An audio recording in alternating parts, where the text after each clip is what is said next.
That's close enough. Mass Effect 2 is a game that feels more intimate in the sense that because it's focused on your characters, you're doing a lot of intimate interactions with people. We've amped up the intensity and the moment-to-moment tactics, the way you get to deploy your squad on the battlefield, the way the tech powers and biotic powers and weapons and ammo all intersect and interact. You just sort of flow from one mechanic to the other, and you really feel like you've got a more integrated experience that doesn't require you to sort of shift focus kind of radically.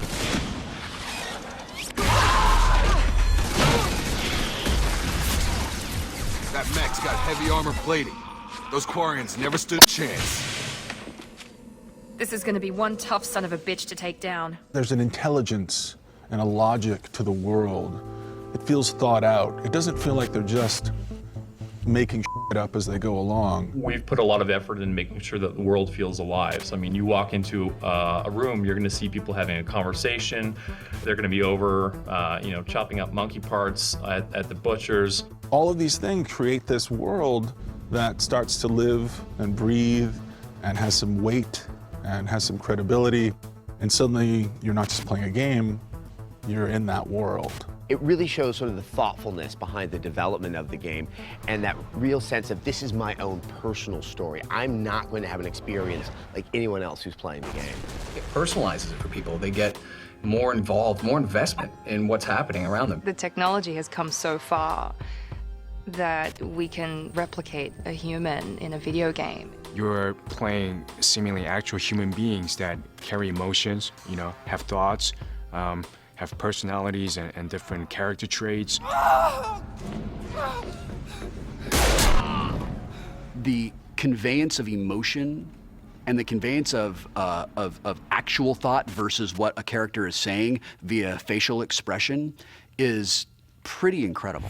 The key to acting is in the eyes. They went to great lengths to actually articulate and differentiate people's eyes. We had a eye strike team that spent months on just the eye noise. So shaders, lights, rim lights, getting depth in the pupils because you end up looking at them and if eyes are wrong, everything else will feel wrong. I just want to give your story its due.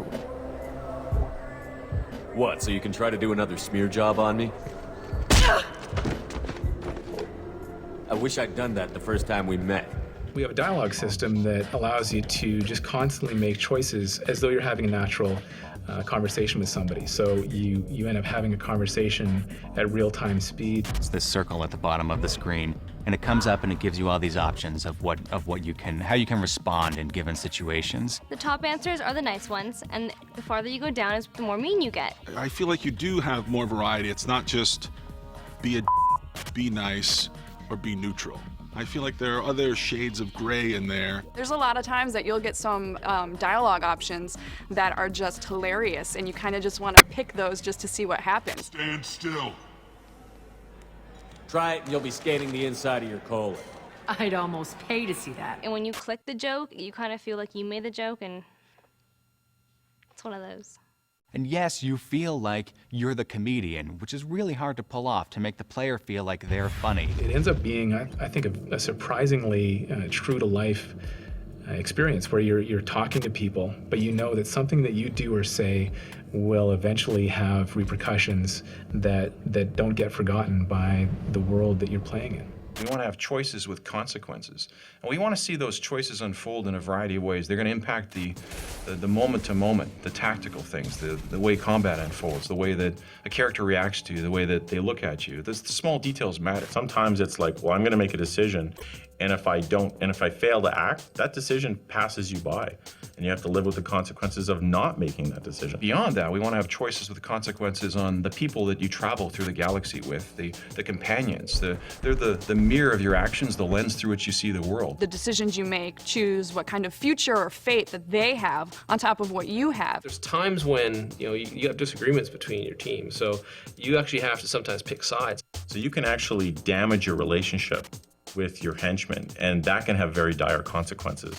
Don't want me on team? Don't bring me. Can stay here, work on collector research. But no apologies. Did what was right. Hope you do the same if necessary. I think players are going to be shocked at how different their play experiences are going to be compared to their friends, based on the choices and the consequences of those choices. The things you say and the little things that you do may come back later and have bigger consequences than you might realize. If you've been a certain way throughout the course of the game, we're not going to forget about it in the last 45 minutes. So this time the game is going to remember, and you're going to get the ending that you deserve. It's like real life. You know, you do something bad, you have bad karma.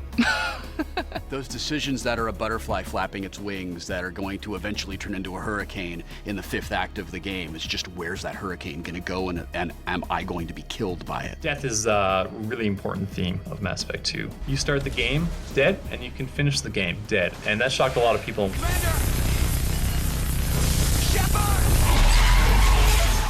Everyone can die, including Commander Shepard. And it all comes down to the decisions you make and the way you've played the game up to that moment. We wouldn't be serious about a suicide mission if you, as the player character, couldn't die in the end of the story. When a character in a video game who you have grown really attached to for one reason or another dies, it says to the player, this is not a safe world. That's an emotional tug of war with you too. It's these characters you get to know and what happens to them really beats you up over this game.